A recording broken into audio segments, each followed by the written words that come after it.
Shalom, Israel. Shalom. Giving all praise to Yahweh. Ba'ashim Yahushua, Ba'ashim Chakadash, the one that said, GMS will rule well.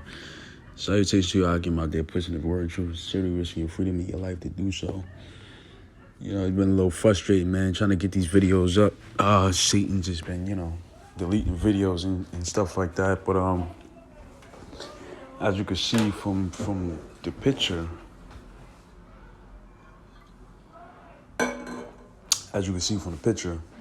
you kind of already get analysis of what we're going to talk about this session. And pretty much, this is the decline of the American society. Okay, the decadence of America. If things get really scary, it's getting really bad. Scary for the people because the prices of everything going up. But it's really not the price of everything going up. It's the devaluation of the dollar. The dollar's strength is weakening. Okay, and you buy. It takes more dollars to buy more things. You see. So this is a picture that was put in the chat with the brothers, man, and it pretty much says, $20 in 1932 versus $20 in today's society, and you can see the difference. So we're gonna elaborate on what's the difference in prices, what you could do with $20, almost 100 years ago. So it says $20 in 1932 can buy you 482 gallons of gas, 427 gallons of milk, 675 dozen eggs, 2,700 first-class stamps. And $20 in today. With this $20, you can buy 7 gallons of gas, 6.3 gallons of milk, 10 dozen eggs, 40 first-class stamps. So you can see the difference. You see, 7 gallons of gas is not even enough to fill your car. It's not. It's really not. 6.3 gallons of milk. God forbid you have a child. The scriptures also say, man, woe to them that give suck in those days. Because it becomes increasingly harder when you have children. Every one of these brothers, you can hear my voice, man, avoid at all costs getting women pregnant. Because, this is bad times where we're coming into. We're in right now, you see? But it says 10 dozen eggs. Yeah, like 10 dozen eggs with $20 bill. And they're trying to raise the minimum wage from $15 an hour to $17. Shoot, minimum wage should be at least $25 an hour. Because the thing of everything is, the value of the dollar is dropping so rapidly. You see? So we're gonna get this is Jeremiah 51 Salakia 51. No, we're not going to get that. We're going to get something else first. Habakkuk 2. Let's get Habakkuk 2, verse 1. I will stand upon my watch, and I will set me upon the tower, and I will watch to see what he will say unto me, and what I shall answer when I am reproved. And that's exactly what we're doing. Okay? We're the prophets, Lord willing, and we're sitting down to warn the people, which they don't hear us, of, coming troubles and coming times that shall fall upon America, Babylon the Great. And we're considered watchmen. Watchmen back in the day, they would stand on the tower of incoming danger or doom, you see? And so we're spiritual watchmen. Verse 2, and the Lord answered me and said, write the vision and make it plain upon tables, that he may run that read of it. Right, and that's our sole purpose, is to get this word and spread it. Okay, run the read of it, spread this word. because it was written on tables. Okay, what does it mean to be written on tables? Yeah, that's where you put paper. You put paper on the table and you write it down as a document, you see? For the vision is yet for a appointed time, but in the end it shall speak and not lie. Though it tarry, wait for it, because it will surely come, it will not tarry. So when it comes,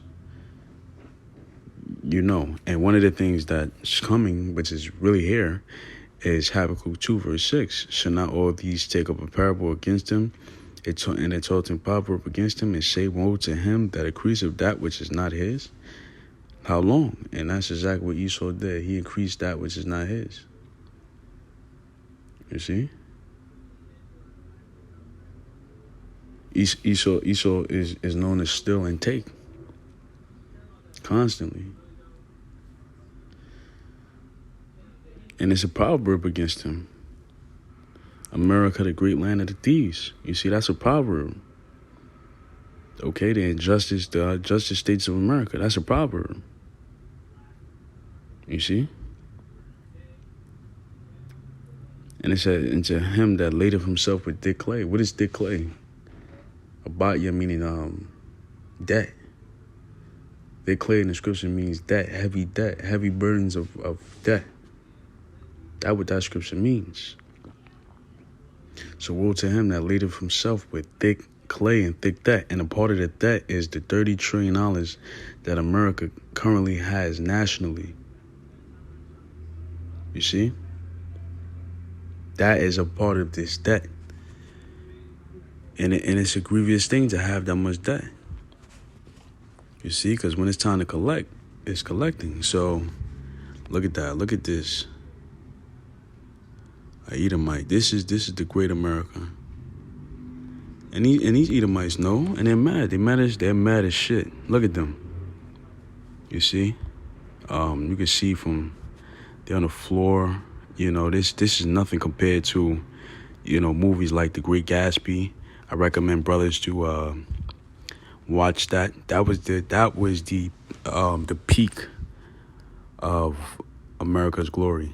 The Great Gatsby.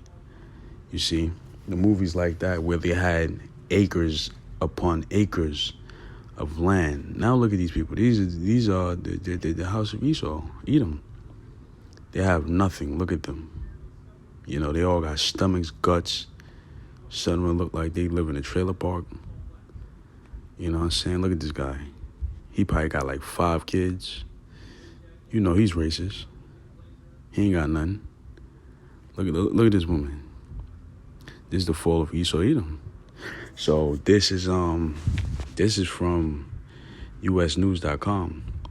Report: American quality of life declines over past decade. Decade is 10 years. The U.S. decline in quality of life is greater than the only other 2 countries that fell in an annual measure of social progress. The world has become a better place in terms of social progress over the last decade, according to a report released Thursday, but there is one particular notable exception: the United States. The Social Progress Index, which considers itself the most comprehensive measure of a country's social and environmental performance independent of economic factors, determined that out of 163 countries, only the United States, Brazil, and Hungary has slid backwards over the past decade. And though the declines were small, the U.S. saw the largest reduction in terms of overall score. Right, man. Overall score meaning quality of life. You know, the fact that you was able to buy a home. You know, a home used to be, $50,000, $60,000. You might have had a job making $40,000, $35,000. And you can pay, or you can have a job making $50,000 and you have a house, two cars, a garage, and three to 4 children, or what they say, 2 to 2.5 children, whatever that means, you know, and a wife. That was the good days of Babylon, you see? That was the good days of America. But over the past 10 years, it saw a steep decline, you see? So the United States declined both in absolute terms and relative to its wealthy world power peers. You see, look at that. Ranking just 28th in social progress, according to the index, which measures the quality of life in areas such as personal safety, health, and wellness. Environmental quality, personal freedom and choice, and inclusiveness. There's a 12-spot drop from when the full index was first published in 2014, when the U.S. came in number 16th place. Look at that. Look at that. I want to get the scripture that says, right, let's get this. Jeremiah 51, verse 8. Babylon is suddenly fallen destroyed. How for her take balm for her pain, if so she may be healed? We would have healed Babylon, but she is not healed. Forsake her, let us go, everyone in his own country, for judgment reaches unto heaven, and lifted up even to the skies. And that's what a lot of nations are saying about America right now. That their judgment is here. They're finished. So we're gonna get part 2 really quick. So I'll be back. Shalom.